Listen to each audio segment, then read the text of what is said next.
오늘 함께 은혜 받으실 하나님의 말씀은 사도행전 11장 1절에서 18절까지의 말씀입니다. 봉독하겠습니다. 유대에 있는 사도들과 형제들이 이방인들도 하나님의 말씀을 받았다 함을 들었더니 베드로가 예루살렘에 올라갔을 때에 할례자들이 비난하여 이르되 내가 무할례자의 집에 들어가 함께 먹었다 하니 베드로가 그들에게 이 일을 차례로 설명하여 이르되 내가 요바시에서 기도할 때에 황홀한 중에 환상을 보니 큰 보자기 같은 그릇이 내 귀에 매어 하늘로부터 내려 내 앞에까지 드리워지거늘 이것을 주목하여 보니 땅에 네 발 가진 것과 들짐승과 기는 것과 공중에 나는 것들이 보이더라.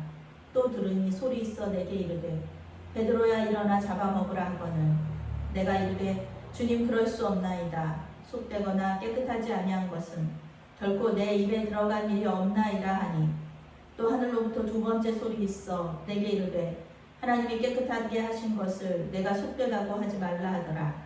이런 일이 3번 있은 후에 모든 것이 다시 하늘로 끌려 올라가더라.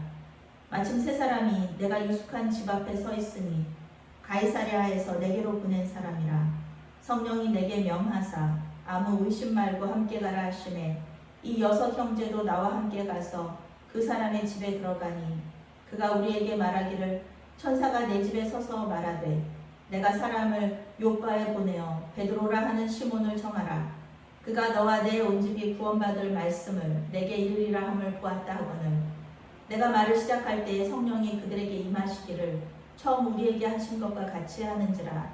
내가 주의 말씀에 요한은 물로 세례를 베풀었으나 너희는 성령으로 세례를 받으리라 하신 것이 생각났노라. 그런즉 하나님이 우리가 주 예수 그리스도를 믿을 때에 주신 것과 같은 선물을 그들에게도 주셨으니 내가 누구이기에 하나님을 능히 막겠느냐 하더라. 그들이 이 말을 듣고 잠잠하여 하나님께 영광을 돌려 이르되 그러면 하나님께서 이방인에게도 생명 얻는 회개를 주셨도다 하니라. 아멘.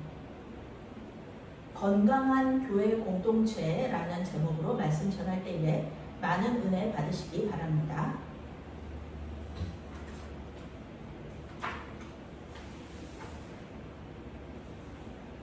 사랑의 하나님, 가뭄에 단비가 내리듯이 우리의 가란 심령에 은혜의 단비를 내려주시니 감사합니다. 우리의 옛 자아는 변화되기 싫어하고 말씀을 듣기 싫어하지만 성령께서는 우리가 말씀을 듣고 변화되기를 원하십니다. 주님, 우리의 완악함을 불쌍히 여겨 주시옵소서. 우리의 마음밭을 부드럽게 하셔서 말씀의 씨앗이 떨어졌을 때 100배로 열매 맺게 하여 주시옵소서. 예수님의 이름으로 기도합니다. 아멘. 오늘의 핵심 주제는 건강한 공동체는 논쟁을 통해 성장한다 라는 것입니다. 사도행전은 교회가 내적으로나 또 외적으로 도전을 받은 후는 그 도전에 대해서 어떻게 응전하는지 그리고 그 이후에 어떻게 또 성장하는지 확장하는지를 우리에게 보여주고 있습니다. 사도행전의 교회는요, 외적으로는 계속해서 박해를 받고 내적으로는 분열의 위기를 겪으면서 그 위기를 극복하면서 성장합니다. 오늘 말씀 속에서도 교회는 분열의 위기에 처하게 되는데 그 위기는 고넬료와 그의 집이 베드로에게 복음을 듣고 구원을 얻은 것에서 시작이 됩니다. 사실 오늘 말씀에는 고넬료의 이름이 나오지 않습니다. 오늘 성경에서 고넬료는 이방인, 무할례자, 어떤 사람일 뿐입니다. 당시 교회 공동체가 이방인을 어떻게 보고 있었는지를 잘 알려주는 증거입니다. 초대교회 공동체는 이방인의 구원에 대해서 부정적이었습니다. 특히 모세의 율법을 중요하게 생각하는 이 할례파 신자들은 요바에서의 사역을 마치고 예루살렘으로 돌아온 베드로를 비난했습니다. 비난했다라는 말은 원어로 논쟁을 벌였다라는 뜻입니다. 비난했다 하면은 그저 혼자서 이렇게 다른 사람을 공격하는 것처럼 느껴지잖아요. 근데 원어로는 논쟁을 벌였다라는 것입니다. 베드로 쪽에서도 가만히 있지 않았다는 것입니다. 이방인의 구원 문제 때문에 교회는 유대인 신자와 이방인 신자로 분열될 위기에 처하게 되었습니다. 할레파 신자들은 베드로가 무할례자의 집에 들어가서 함께 먹었다 이렇게 비난을 하고 있습니다. 단순히 식사를 같이 한 것 때문에 비난받는 것은 아니죠. 물론 식사 같이 한 것도 큰 비난받을 일이었습니다. 그런데 이방인들의 그 유대의 음식법을 지키지 않는 그런 것들, 부정한 음식을 먹는 그런 것들 때문에 이렇게 비난하고 공격을 했던 것입니다.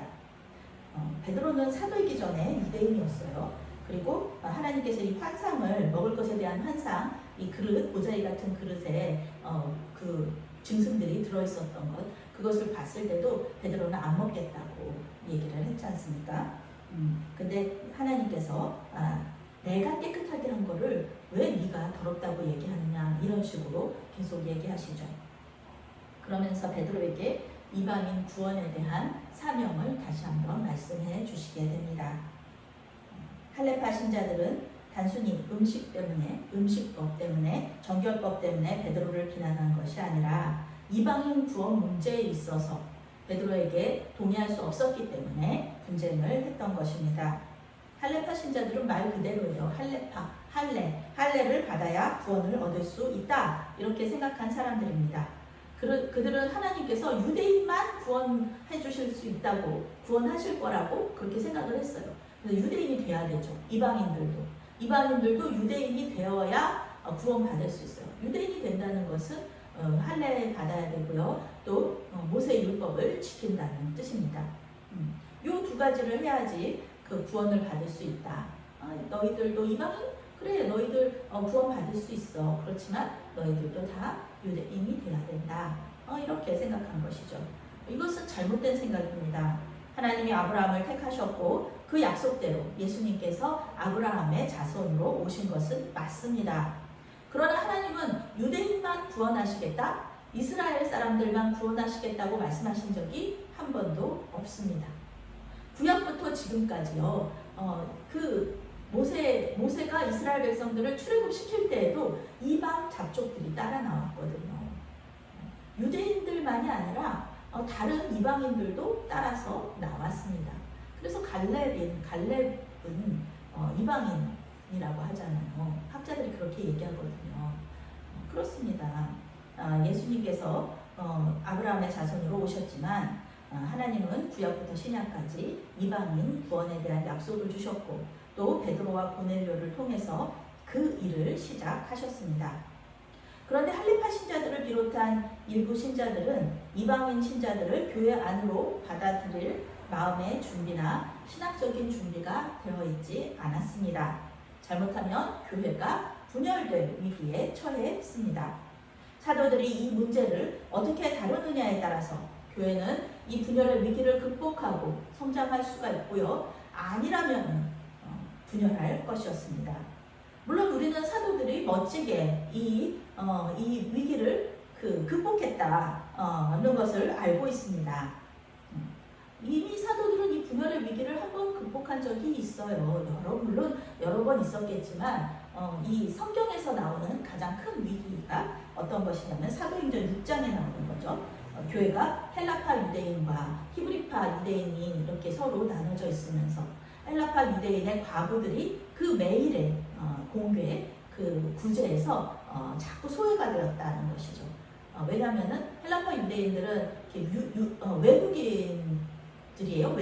외국에서 있었던 지금으로 말하면 교포 같은 사람들이죠. 교포가 이렇게 한국으로 다시 돌아왔는데 당연히 거기서 태어나고 자랐으니까 말을 잘 못하잖아요. 여기도 이 문화도 굉장히 어색하고 그러다 보니까 자꾸 의사소통에 문제가 있어서 헬라파 유대인의 과부들이 이 구제에서 매일매일의 구제에서 빠지는 거예요.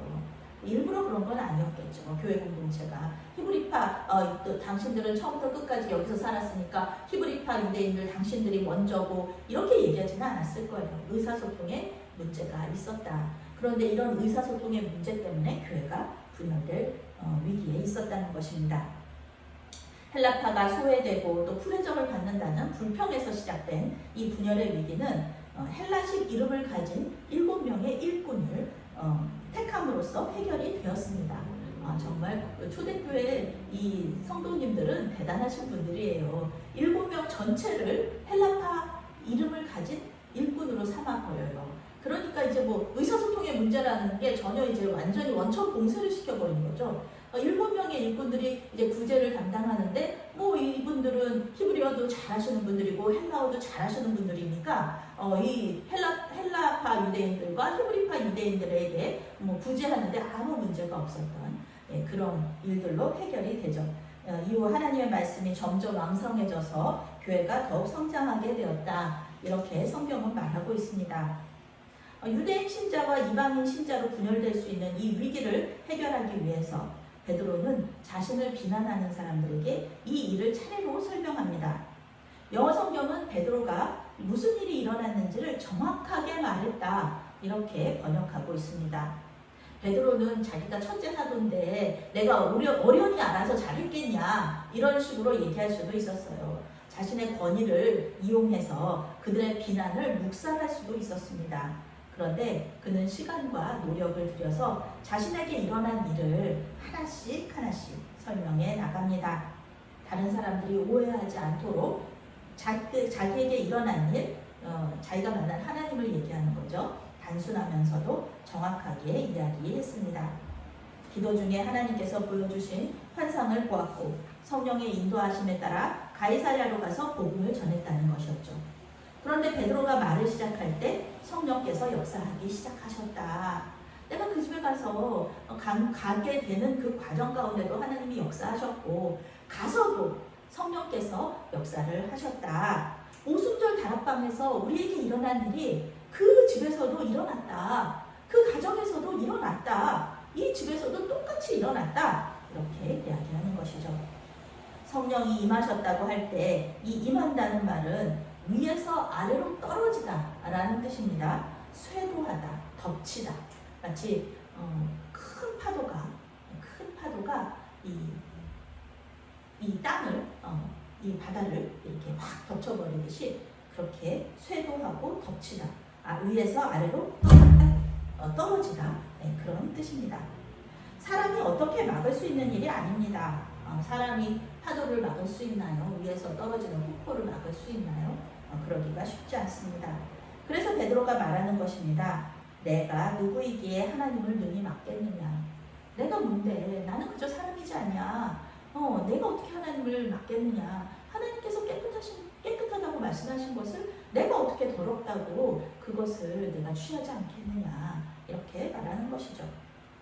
베드로 자신도 할레파 유대인들처럼 이방인들 구원에 대해서는 베드로도 할레파 유대인하고 똑같이 생각했습니다. 이 생각이 바뀌는 게 참 쉽지 않았죠. 그런데 그것이 아니라는 것을 이번 일을 통해서 깨달았다는 것입니다. 특히 베드로는 성령께서 임하셨을 때 하나님께서 하신 말씀이 생각이 났다. 이렇게 말했습니다. 성령께서 임하셨을 때 예수님께서 이런 말씀을 하셨지. 이런 말씀을 하셨지. 이렇게 생각났다고 하는 것입니다. 이게 이제 성령 충만이죠. 성령 충만은 말씀 충만입니다. 기억이 나, 성령께서 하시는 일이에요. 예수님께서 하신 말씀이 생각이 나고 예수님께서 하신 말씀이 이런 뜻이었구나 이렇게 생각이 나는 것. 이거 성령께서 하시는 일입니다. 성령은 예수의 영이시면서 말씀의 영이시기 때문에 그렇습니다. 베드로는 성령이 충만하여 주님의 말씀을 기억했습니다. 그것은 요한은 물로 세례를 베풀었으나 너희는 성령으로 세례를 받으리라 이런 말씀이었습니다. 베드로는 예수님께서 말씀하셨던 너희가 유대인만 이야기하는 게 아니셨구나. 이방인들도 얘기하시는 거였구나. 이렇게 생각을 하게 됩니다. 고넬료와 그의 집이 성령 받는 것을 보면서 이 너희 안에 이방인들도 포함이 되었다는 것을 깨닫게 됩니다. 이제 교회는 유대인과 이방인 신자가 하나 되어서 일심으로 예배하는 공동체가 될 것이었습니다. 베드로의 말을 들은 할레파 신자들은 잠잠해졌다 이렇게 성경은 말합니다. 영어 성경은 그들이 논쟁을 멈추고 하나님을 찬양하기 시작했다라고 번역했습니다. 개역개정 성경하고는 조금 내용에 더 이렇게 확장이 되는 것이 있죠. 여기서는 논쟁을 멈췄다, 잠잠해졌다 이렇게 말하지만 또 여기 그 영어 성경에는 논쟁을 멈추고 하나님을 찬양하기 시작했다. 개역개정은 잠잠하여 하나님께 영광을 돌려 이렇게 말하고 있죠. 이방인 구원에 대한 신학적인 논쟁은 이제 끝이 났습니다. 교회 공동체는 이방인 신자들을 받아들이기로 결정을 했습니다. 왜냐하면 하나님께서 그렇게 결정하셨기 때문에 우리 교회 공동체는 당연히 따라가는 거죠. 하나님의 생각, 하나님의 뜻에 우리 생각이 가는 거죠. 하나님의 뜻이 이렇게 있는데 하나님의 뜻대로 자꾸 우리 뜻대로 가까이 오라고 그러는 것은 하나님의 뜻을 따라가는 제자의 모습이 아니죠. 하나님의 뜻이 있다. 우리의 뜻이 이렇게 있다. 그러면 우리의 뜻이 이렇게 하나님의 뜻 쪽으로 와야죠. 그것이 이 영성의 최고봉이죠. 우리의 영성의 최고봉은 하나님의 뜻에 우리의 뜻을 맞추는 것. 우리의 뜻을 자발적으로 하나님의 뜻을 선택하는 것. 그것이 바로 영생의 아주 최고봉 아니겠습니까? 마찬가지죠. 이 초대교회 분들이, 초대교회 성도들이 그렇게 했다는 것입니다. 하나님의 뜻은 이방인 구원이었고, 그리고 이 사람들의 뜻은 이방인 구원이 유대인으로 말미암아 되니까 다 유대인 되어서 구원받는다 요거였는데 이 구원의 방식이. 그런데 그게 아니다. 하나님의 뜻은 그것이 아니다라는 것을 깨닫자마자 딱 결정을 내리는 거죠. 그래, 우리의 생각이 틀렸어. 우리의 생각이 틀렸다면 우리의 생각은 버리고, 깔끔하게 버리고 하나님의 뜻으로 가는 것. 이것이 바로 제자의 길이라는 것입니다. 그들은 이방인들도 회개하고 예수 그리스도를 믿으면 이 생명에 이르는 길을 열어주신 것.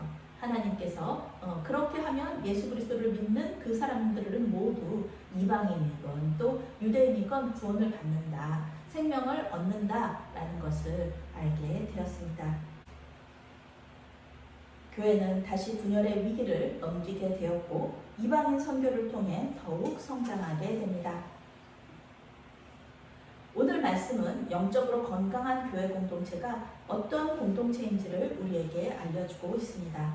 영적으로 건강한 공동체는 서로 논쟁하고 비난하는 일이 없는 그런 공동체가 아닙니다. 영적으로 건강하고 서로 사랑하는 공동체 안에서도 이렇게 치열한 신학적인 논쟁이 있을 수 있습니다. 어떤 문제를 놓고 한마음이 안 될 수도 있습니다. 문제는 그 토론을 어떻게 끝내는가에 달려 있습니다. 서로가 자신의 신앙만이 옳다, 내 생각만이 옳다, 내 뜻만이 옳다 이렇게 고집하면 교회는 분열됩니다. 그러나 신학적인 토론 속에서 새롭게 역사하시는 하나님의 뜻이 드러나고 또 그런 뜻을 나타내신 하나님께 영광을 돌린다면 그 공동체는 영적으로 건강한 공동체입니다. 이 공동체는 하나님께서 보여주신 그 뜻에 순종하면서 더욱 성장하게 될 것입니다. 그리고 이 공동체에 속한 사람들은 자신의 삶 속에서 역사하시는 성령 하나님을 경험하게 되는 것입니다. 이 시간 우리 교회가 영적으로 건강한 교회가 되게 해달라고 기도하시기 바랍니다. 우리 교회를 통해 주님께서 새로운 길을 시작하실 줄로 믿습니다. 아멘. 사랑의 하나님, 오늘 말씀을 통해 영적으로 건강한 교회 공동체의 모습을 보여주시니 감사합니다. 교회 안에 논쟁이 있을 때 두려워하거나 비난하지 말고 이 일 가운데 역사하시는 하나님의 뜻을 찾을 수 있도록 도와주시옵소서. 새롭게 역사하시는 하나님 앞에서 모든 논쟁을 멈추고 주님의 뜻에 순종하게 도와주시옵소서. 예수 그리스도의 이름으로 기도했습니다. 아멘.